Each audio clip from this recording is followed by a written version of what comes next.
we need it. It's great to be back in Iowa. We're looking forward to being able to make a bunch more stops. So this is the 56th county that we've been able to visit so far in this campaign out of 99. Maybe it's just the way I grew up, but nothing is guaranteed to you in this life. You're not entitled to anything. You have to earn your keep. That means you have to earn this nomination by showing up to Iowa, showing up to all the Iowa communities, talking to folks, answering their question, and asking for their support, and that's exactly what we're going to do. I don't need to tell you, we have a country that is in decline. It's in decline economically, it's in decline culturally, it's in decline in terms of our nation's military strength. This is not a decline that is inevitable. This is a decline that is a choice. Just as Ronald Reagan said in his day, this is our generation's time for choosing. I refuse to wave the white flag of surrender in the face of this decline. Together, we will reverse American decline. We will put this country on a path to have a new birth of freedom, and we will restore what is great about these United States of America.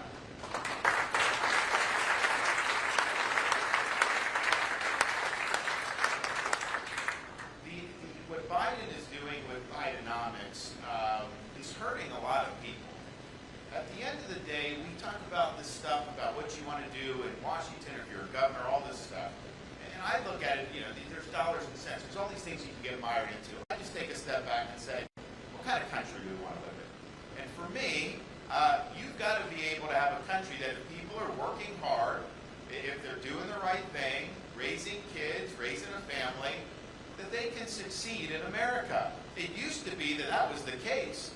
I mean, when I was growing up, my parents were working class. I was told you don't have anything handed to you.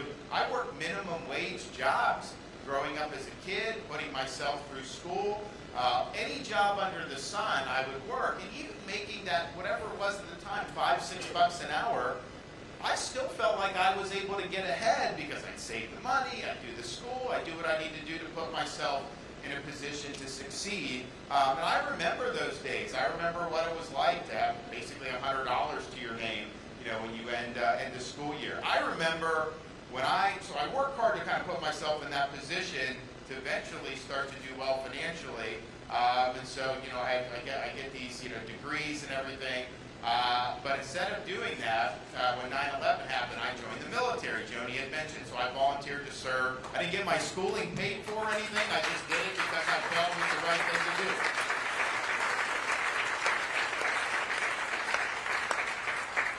So I went from potentially making really, really good money to, you know, being a Navy ensign where you're not making very much money. And I remember, you know, when the Navy trains officers in Newport, Rhode Island, which is it's actually a nice area. And over the summer, it's like it booms. I mean, because people visit there and everything like that.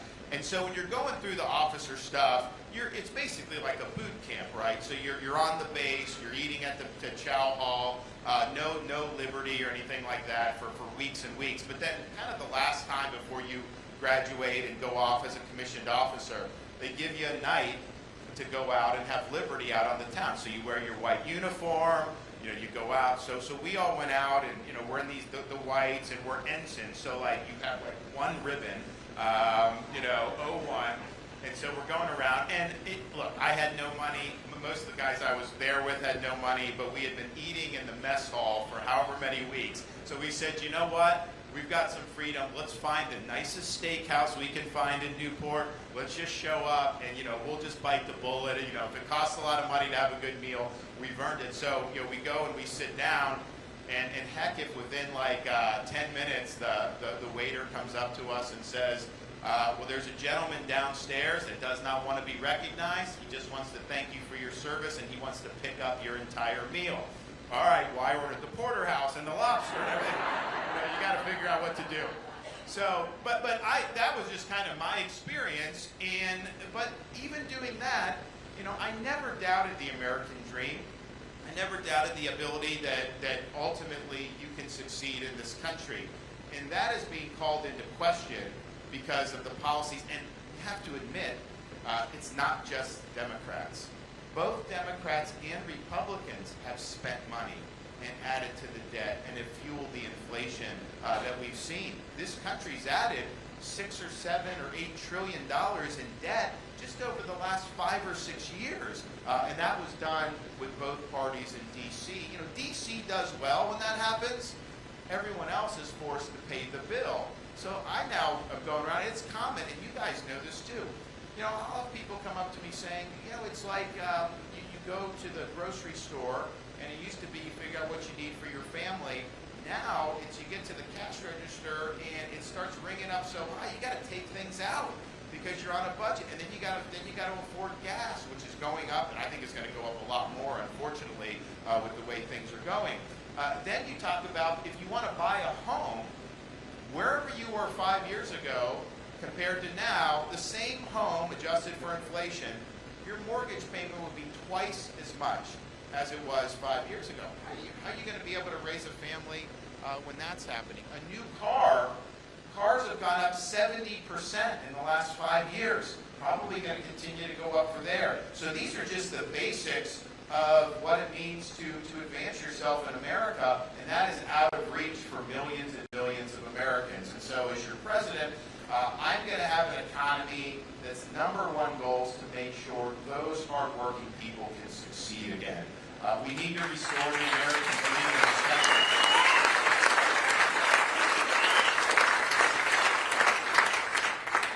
And that means we are going to end Bidenomics on day one.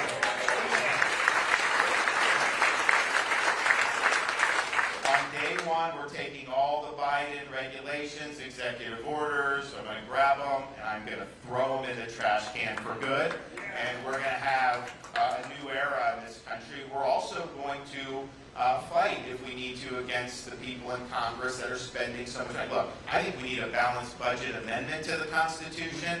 I think we need term limits for members of Congress.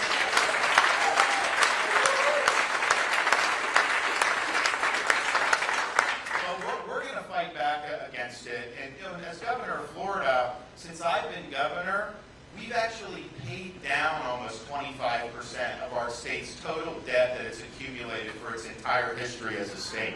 We run budget surpluses every year. I vetoed billions and billions of dollars in excessive spending to ensure that I'm standing up for the taxpayers and that our state is built for the long haul. So it can be done. You just have to exercise leadership. So we are going to do that. We're also going to understand that if you want to reduce inflation, one of the easiest things we can do is open up all of our energy for production here in the United States.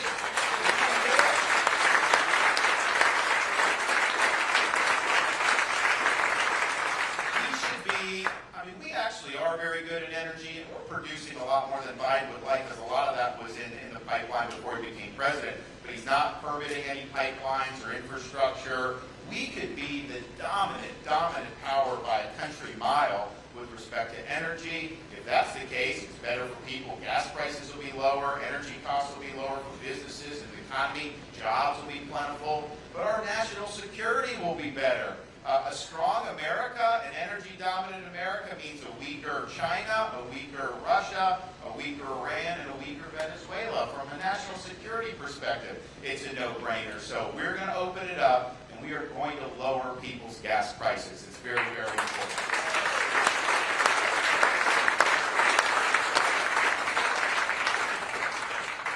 When I think of the country's decline, one of the things that I think most exemplifies that is the fact that we don't even have control over the borders of our own country.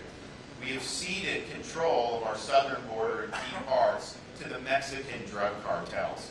Seeing all these millions of people flood in illegally obviously creates huge problems. I mean, just overwhelming these places. You know, it was fine, the elites thought it was fine when those illegal aliens were in Texas and in other southern states.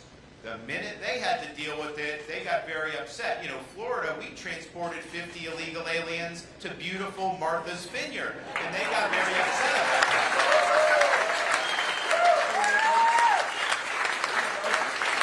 But you look at what's now happening in New York City. You actually have the mayor now of New York City, liberal mayor, having to say that this open border is destroying the city, because it is. You can't do this. So we see just the sheer number of people is too much. And even if they were all legal, you can't absorb that many people coming into this country. So that's wrong. Second, we don't know who the heck any of these people are. There's people from over 100 different countries. Chinese have come across the border. People from the Middle East have come across the border. It's an easy way. My wife and I got invited by some of the families from the victims of 9/11 to accompany them for the remembrance that they do every year at Ground Zero. So we were there Monday morning, pretty much all morning, and I guess what it usually does is like they do this, and then they have like this VIP section for all these politicians. And I told them, I was like, I want to go, but I am not sitting with all these politicians. I was like, if I do it, I'm going to sit with you guys, and I want to go. So we went, and we walked around, and they would take me to their family members' names, kind of where they have the big fountains and stuff. They tell stories about them. I mean, it was really, really moving for my wife and I, because we've gotten to know, Florida, as you can imagine, the people that served on 9/11, New York Police, Fire, Port Authority, outside of the New York City area, Florida's the #1 place where they retire to. So we've gotten to know a lot of these people. We do 9/11 stuff in Florida to remember it, and we're actually the first state. We have mandatory 9/11 curriculum in our schools now, because we want our kids to know what happened that day, the evil that happened, but also the heroism that happened by all the first responders. It's very important. But so we're doing that, and so I started thinking back, because first of all, it changed my life, because that's the reason I joined the military. If we had never had 9/11, I would have had a different course in life, and I wouldn't be governor right now. Some people would have preferred that, but that's fine. And, you can't please everybody. So I started thinking about it. Then I started thinking about, okay, like, how did this actually happen to our country? And part of the reason it happened was because we had no control over who was coming into our country even back then. There was immigration issues that led to those people being able to do that. And I hope I'm wrong, but if I had to place a bet, I would say that with Biden's open border, there's going to be someone that came through that border that will eventually commit a terrorist attack in the United States of America. I hope I'm wrong about that, but I think I'm right, and I think that that's likely to happen. Then, of course, you have all the drugs that are coming across the border. We are having tens of thousands of our fellow citizens killed every year because of this poison of fentanyl that is being put into our society. And it's being done deliberately by the Mexican drug cartels and by the Chinese, who are giving them the precursor chemicals to be able to walk in. And the thing about it is look, addiction's a tough thing. And we've worked hard in Florida. We're actually the only state over the last year that's had a decline in opioid deaths. And the reason we did that is because we have a program in place that recognizes, we're going to throw the book at the dealers. We're going to throw the book at the dealers and fight on the supply. We also have messaging, particularly in schools, on the demand, because what's happening now is young kids may take something that they think isn't that bad, but if it's laced with fentanyl, they can overdose and die, and this happens all too frequently. But we also have an ability to get people treated when they get addicted, and so we understand there's a lot of issues. But what happens is, and I've spoken with so many moms now, and they're angel moms, so they're mothers who have lost kids because of fentanyl overdose. These are usually teenagers, people in their early 20s, not necessarily addicted to drugs, not necessarily making horrible decisions. Maybe they're stressed out, someone gives them a pill that they think can help, it's all with fentanyl, and then they end up dying, and it can happen just like that. We actually had a case in Florida where a family with a young toddler rented an Airbnb, and the toddler was crawling on the carpet, and there was fentanyl residue left over from whoever had it before, and the baby died. So this is happening. Every community is now a border community because of what Biden has done. People are dying. And so the question is what do we do about it? And I am sick of listening to all the rhetoric about the border. I've been hearing it for years and years and years about securing the border, and yet it doesn't happen. So I'm done with the rhetoric. It's time for action. I pledge to be the president that finally ends the border issue once and for all in these United States.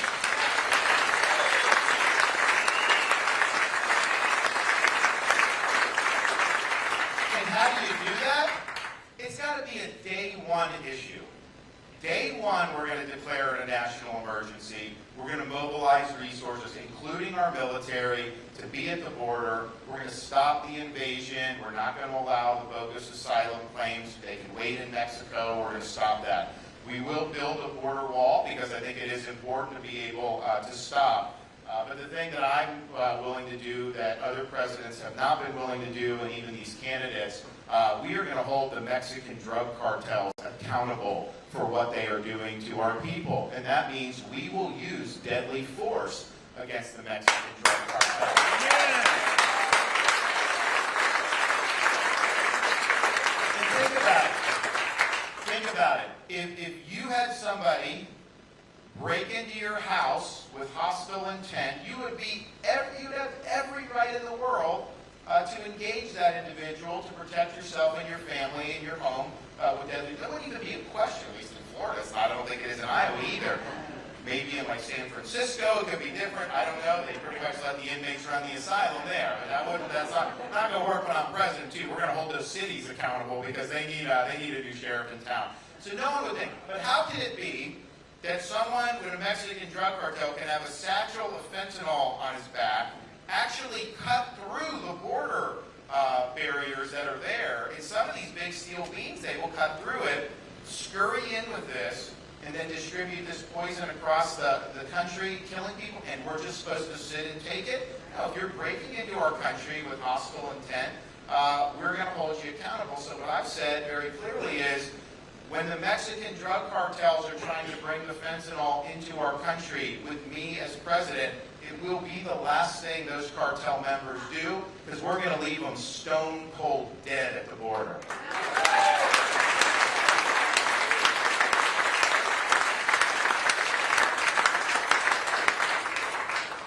We are also going to rein in this out-of-control bureaucracy. And we've seen it with the weaponization of agencies like the DOJ and the FBI. I was just out in D.C. speaking at a faith conference, and we talked about some of the religious liberty protections that we need. But you have a government that is totally out of control, and it's going after people it doesn't like. And so Christians, pro-life, Second Amendment, all these things are facing more scrutiny than people who are connected to the D.C. ruling class, and that is wrong, and that will end when I become president. You're going to have a new FBI director on day one.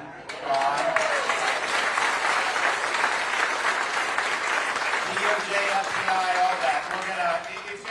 It's going to be a big house clean. We are also going to usher in a reckoning for all the failed government COVID-19 mandate lockdown policies that they inflicted on this country. From Fauci on down, they did damage to this country. They don't acknowledge the damage that they did. They still act like all this stuff was successful. But I can tell you, you look at Florida, everybody came to Florida. And then compare us to these other states, it's clear that stuff didn't work. It hurt a lot of kids by locking them out of school. It hurt a lot of individuals. It hurt a lot of businesses. In Florida, we said the churches have a right to open. In California, they closed their churches. They wouldn't let people exercise a First Amendment right.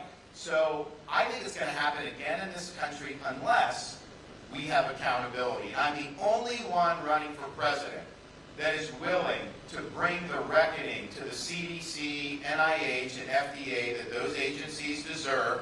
We have to bring accountability because we can never let this happen to our country ever, ever again.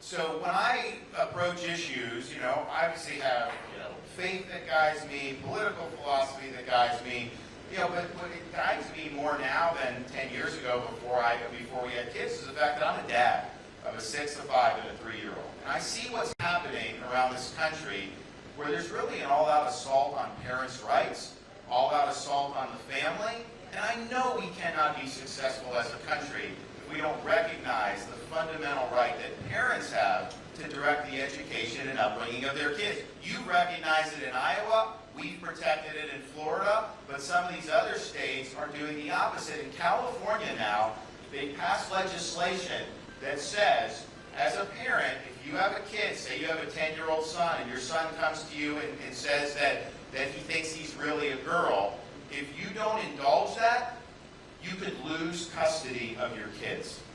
So this is what is going on, and you see it in the schools where they're trying to do indoctrination. That is not the purpose of our school system. We want education. We don't want indoctrination in the schools. Florida, we put our money where our mouth is. We not only have a Parents' Bill of Rights, we eliminated critical race theory in our K-12 schools. We're not teaching kids to hate this country or to hate each other. We also excluded and prohibited the imposition of transgender ideology in our school system. It is wrong to tell a first grade student that they may have been born in the wrong body or that their gender is a choice. Parents do not want that. It's inappropriate. First of all, it's not true, and it's not something that has a place in the school. Yet you see that happening across the country. In Florida, we said it's not going to happen in Florida, so we did a bill called the Parents' Rights in Education, and the parents in Florida, regardless of political, they were really supportive of it. I mean, we want to focus on the basics, and I want my kids to focus on the basics. I don't want them being told that they can change their gender. It's just fundamentally wrong. The media didn't like when we did it. The left didn't like when we did it. There's also a company that you may have heard of based in part in Central Florida named Disney that didn't like what we were doing. But throughout most of Florida's recent history, or all of Florida's recent history, Disney basically called the shots. I mean, they're the most powerful company in the state. If they wanted something done, it usually got done. If they wanted something stopped, it usually got stopped. And too many Republicans in our party throughout many, many decades have always bent the knee to big corporations and sometimes don't do what's right. Well, that's not me. So when they were coming after me, I said, you know what? I took an oath to support and defend our state's constitution and the people of Florida. I did not agree to subcontract out my leadership to a woke corporation based in Burbank, California. So we're doing what's right, and we're going to stand for what's right. We also understood that so we have 6, 5, and 3. My oldest is a 6-year-old daughter, 5-year-old son, 3-year-old daughter. And, they all like different activities. They're all very good in sports. And my girl should have the same opportunity to compete with fairness and integrity that my son does. And that's why we enacted protections for women's athletics in the state of Florida. We're not allowing them to jam males into female sports. You have the right to compete on a level playing field. We also protected the girls' bathrooms and the locker rooms. I was at the Faith Evangelical DC. I had a swimmer come up to me. She actually competed against the Penn swimmer, the tall, had been on the men's team for 3 years and then switches to the women's team and wins the National Women's Championship. What a fraud. Give me a break. But she said that that swimmer was in their locker room with them, and it was uncomfortable. So she had to go in like a utility closet to change because she wanted to be, and I totally understand that. So in Florida, we protected those safe spaces. I think that that's a no-brainer to have to do. And it's sad that we have to do this, but we did. We have prohibited this gruesome practice of doing puberty blockers and sex change operations on minors. It is wrong. It is mutilation, and it has no place in a free and just society. And in Florida, we know.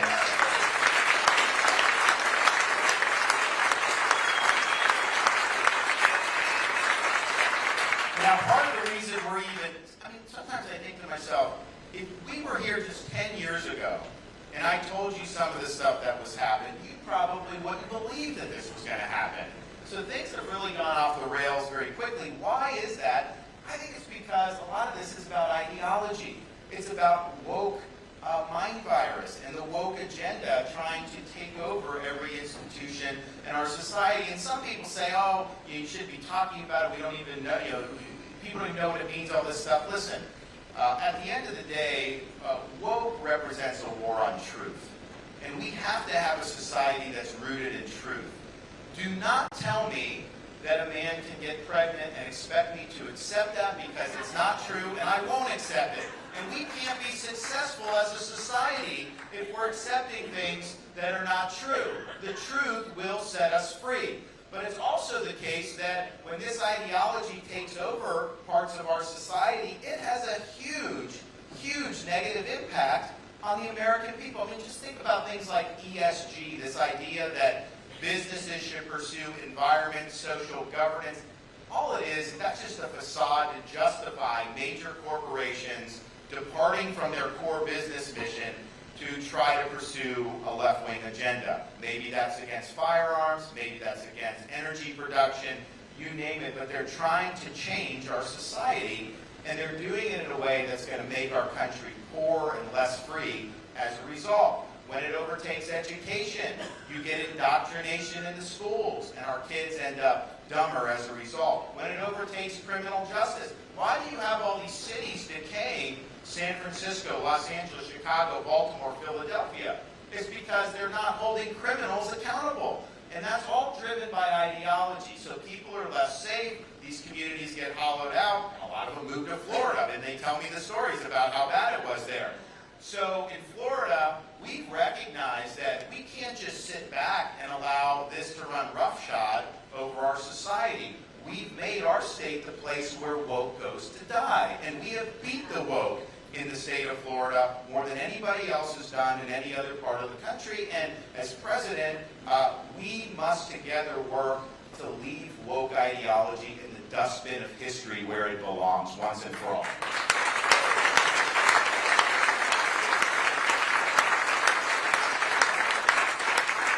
So I'll mention taking some questions in a sec, but I'll just say, like, and there's other things we'll talk about. When we talk about, I'm going to roll out a good energy policy coming up, and roll out a big national security, China-focused policy, because that's really the big national security threat we face, is deterring China and making sure they don't overtake us as the world's leading superpower. And there's other issues, and I'm happy to discuss. But here's the thing: none of this matters unless we win, and none of this matters unless we actually convert on the promises that we're making. And I'm the only guy running that you can trust to win and also to deliver on all these promises, because that's what I've already shown I can do in Florida. I mean, we won the biggest landslide victory in the history of the Republican Party of Florida in my most recent election in 2022 in a state nobody thought that was possible.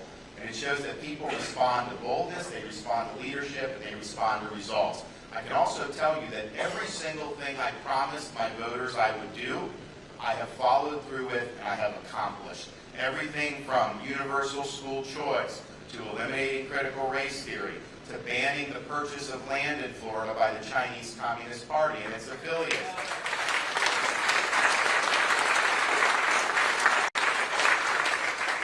From enacting protections, expanded protections for Second Amendment rights like constitutional carry, enacting the heartbeat bill to protect life, doing things like eliminating DEI programs at our public universities so that we're treating people as individuals, not as members of groups, standing up for law enforcement by supporting better salaries and recruiting good people so that our state is safe. And in fact, our crime rate is at a 50-year low in the state of Florida because of what we've done. We've raised pay for teachers, we've balanced them, made budget surpluses, paid down debt, cut billions of dollars in taxes, you name it.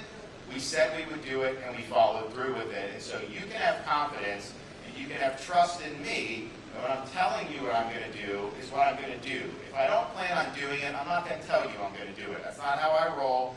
So we will get into office. You can have the checklist of what I said I would do, and we will get cranking on day one. Now is the time that we have got to get this done. We are not going to have a mulligan on the 2024 election. The time for excuses is over.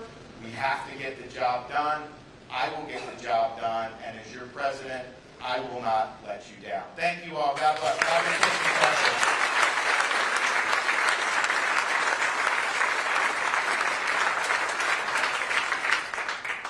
In America, we seem to have two major, we have enemies all over the world. We seem to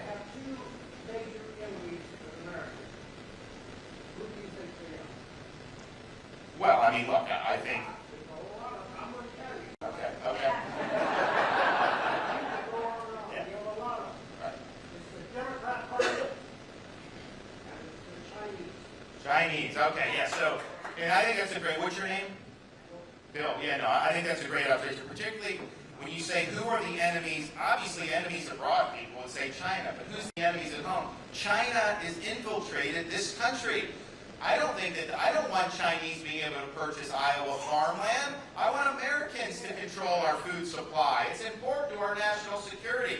We banned in Florida the use, they have these Confucius institutes that they set up in colleges and universities, and they say, oh, we want you to learn about Chinese culture, but really it's about propaganda for the CCP. So we nixed that in Florida. We also blew the whistle on money going to our universities in Florida because they fund a lot of stuff behind the scenes. They fund a lot of people in our country, and it is a huge problem. And that's why with the China threat, it's different, I think, than what we faced during the Soviet era, the Cold War, because Soviet's economy was a fraction of our economy. And Ronald Reagan understood that. When he did the defense buildup, he knew he could bankrupt them if they tried to keep up with him, and that's what he did. And he ended up winning the Cold War without firing a shot, which is probably the greatest success the Republican Party's had in the last 50 years. And so that was that. China's economy is much stronger vis-a-vis ours than the Soviet. They haven't caught us yet on Biden's course. They are going to surpass us economically. And what that would mean is we have not really had an adversary in any of our lifetimes that has been on our level economically or more. Even the Axis powers during World War II did not have as strong of an economy as the Allied powers, and of course the Soviets did. So that makes it challenging. We also have a president that's basically missing in action when it comes to our power in the Indo-Pacific. The Chinese respect strength. They respect hard power. If we have the power in the Pacific, as a Navy guy, I know a lot that's going to be naval power, necessary to deter China, they are not going to try to do something like invade Taiwan if they see that. But when they see weakness, when they see an opportunity, that is when they do it. So we need, and I'm going to outline this, we're going to need to have stronger defenses, working with Japan, Korea, all our allies there, to be able to stop China and deny them the ability to realize their ambitions. Because here's the thing, this isn't just like, oh, we're playing a game of risk and I want to win, I want to be tough. If China is the leading superpower in this world and their economy eclipses us, that will impact every American household in this country in a negative way. So we've got to win that. And so, military for sure. Economic, we're dependent on China for so many things. This is the elites in D.C. They chose surrender over strength many decades ago. They sold us a bill of goods about what would happen if we let China come in. They dump all this product in the United States. They don't let our guys get into their markets except very limited circumstances. They manipulate currency. They steal our technology. They're even in Iowa taking seeds out of the turf and studying agriculture. This is what they do. So we need to have independence from China economically. We have to control our own destiny here in the United States, and that means we should rely domestically for things that are really important to our national security and survival in particular. Then you also have this cultural problem, which is really, really important. China, they actually have police stations set up in different parts of the country to police their foreign nationals who are in the United States. I mean, we just let this happen. It's crazy. So I think this China challenge is the challenge of this decade for us. If we do what we need to do, we're going to be able to deter them. We're going to be able to keep our place. We're not going to end up getting into a war, and it'll be great. If we don't do it, if we invite China aggression under Biden's course, I fear that we could end up in a war with them that we will lose. So the stakes are high in this 2024 election, but I appreciate what you said. Yes. I attended a meeting once. The military was concerned about if anybody was a common bomb over our country. So basically, the question is, if someone wanted to attack us, I mean, if they launched something like that, I think we would see that and probably be able to interdict. But if they could get away with it, people say nuclear war, obviously a big deal. Someone nuked the city, that would kill how many people? But others have pointed out that if you were going to launch a nuclear strike, the way that you may do even more damage is to explode it over the country and create what's called an electromagnetic pulse attack. It would basically fry the electric grid. And just think about how dependent our society is on electricity. You would end up having, we'd be back to the Stone Age, and it would absolutely cause major things. Back in way yonder, I used to do a lot on EMP and preparing, but that'll be something that we would be concerned about as president. I can tell you this, we just had Hurricane Idalia come through Florida, and one of the things we do is we stage all the power workers and utility workers in Florida before the storm hits. As soon as the storm goes, they rush, they get the power back on. A week after an almost Category 4 storm ran through Florida, we had a higher percentage of Florida power on than California did because they just have normal blackouts and all this stuff. But getting the power back on is so important because people can go, 3 days, even 5 days, but if you start getting to 3-4 weeks like some other parts of the country have, it creates huge problems. EMP, you have no shot at getting this stuff back on. We'd basically be living, like it was 1800. Yes, ma'am. Sure. It's an honor to hear you talk about policy and the manner in which you do it. One of the signs of a great leader for me is someone who is able to reach out to many different people who are all Americans who love our country. It's an honor to be here with everybody in this room today. For me, they are neighbors and friends, and they are from all different sides. So one of the things that I pray for is that our new president in 2024 would be that kind of a person that we're going to live in peace here no matter what, no matter who's the leader of the country. We're going to find a way to live in peace here and respect our neighbors. So you're that kind of man in my book, and I just wanted you to speak just a little bit to the sanctity of life and how far we've swung the pendulum back in America for the sanctity of life, which means for a 5-year-old child that I might teach at in kindergarten, to hear even that little child say, hey, in America, we're trying to make abortion rare.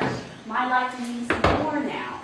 So, Great. Well, thanks for your comments. I mean, your name is who? Rebecca.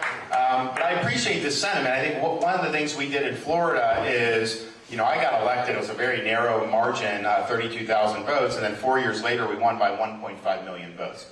And you don't do that by only appealing to, your tribe and Republicans and whatnot. I mean, we were lifting people up from different parties. It didn't matter. I mean, when I was standing in the breach against Fauci, we saved tens of thousands of small businesses in Florida. We liberated millions of kids to be able to go to school who would not have been. I can tell you that disproportionately benefited people who were lower income, benefited people of diverse backgrounds. And really, that's what leadership is about. You got to be willing to stand up and do the right thing. I think that the country has divisions. I'm not saying it's just going to be healed overnight, but I think because of how radical the left has gotten, I think there's a really strong majority of people in this country, not limited to Republicans, that want a restoration of sanity.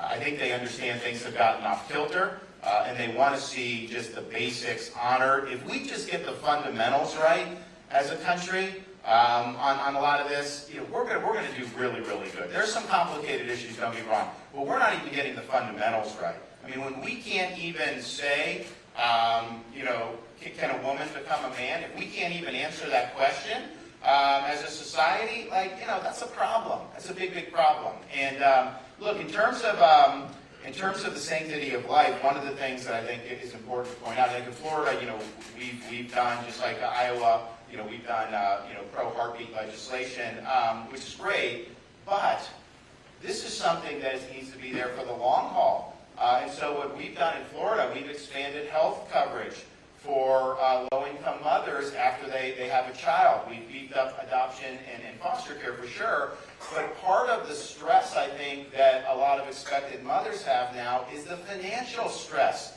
because they don't think they can make it work. A lot of these guys don't give them any support. And so we've done things in Florida. We've made everything involving raising a baby tax-free. Diapers, wipes, formula, anything you need is tax-free. And we did it for 1 year in 2022, and then we made it permanent this year. My kids came in when we got a governor. We had 2 in 9 months. We had our third after my first year as governor. But by the time I enacted the permanent tax relief on the diapers and baby food, all of our kids were out of diapers. And so my wife, I was very proud that we did this because I knew it was going to help a lot of families, particularly a lot of mothers.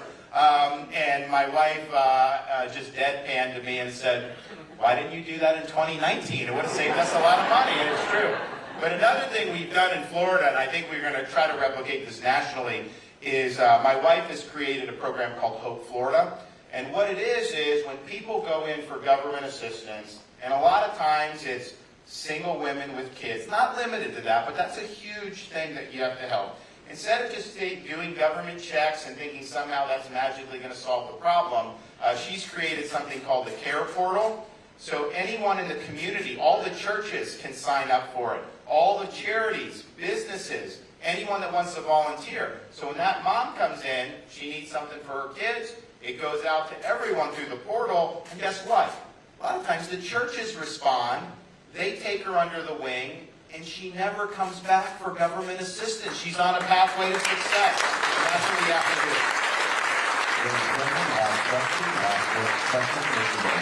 Yes, ma'am.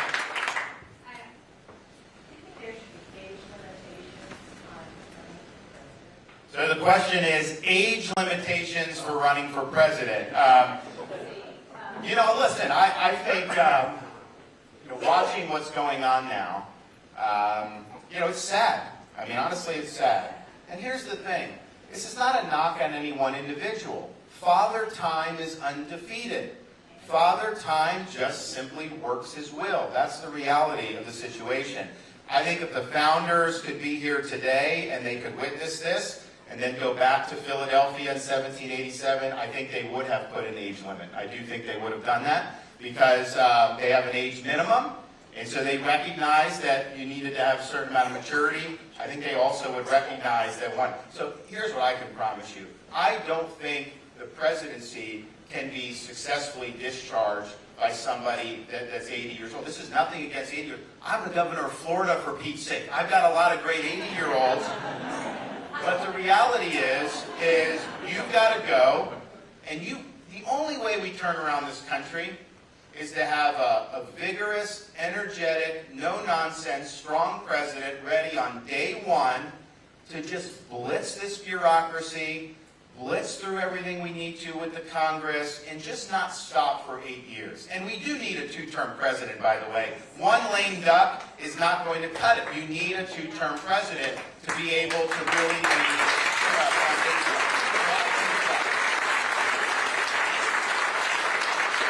So I'll be able to really set the tempo. And the thing is, in politics, a guy like me in there, the media is not going to want me to succeed. The left, the DC, the bureaucracy, none of those people are going to want you to succeed. But sometimes the best defense is a good offense. You got to be on offense. You got to be out there. And there's so much low-hanging fruit that we have to take care of in this country. But you have a limited amount of time. Even in 8 years, really isn't that much in terms of all the stuff we need to do to return this government to its rightful owners, we the people. So I will be prepared to do that. You'll get 8 years out of me where I'm in the prime. I'm rocking and rolling, and we're going to get the job done. And you're going to see that in the campaign. I think you've already seen it. I'm the one that's here for 56 counties. I'll do more counties today than some of these other guys will do next month.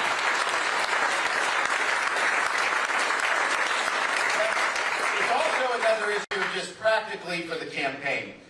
If the campaign is about anything other than holding Biden accountable for his failures and showing how we can turn the country around, Republicans are going to lose. I'm sorry, that's just the reality. We've seen these other elections where we've lost over how many years now, not in Iowa, not in Florida, because we did it right. We can't let that happen. We cannot let Biden hang out in his basement and get away with it again. And with me, I'm going to run him ragged around this country. I am going to be in every place that we need to ensure not only do we win, but we win a strong victory. We bring House members, Senate members, and so that on January 20th, 2025, that will be the time where the revival of America begins. So thank you all. God bless you.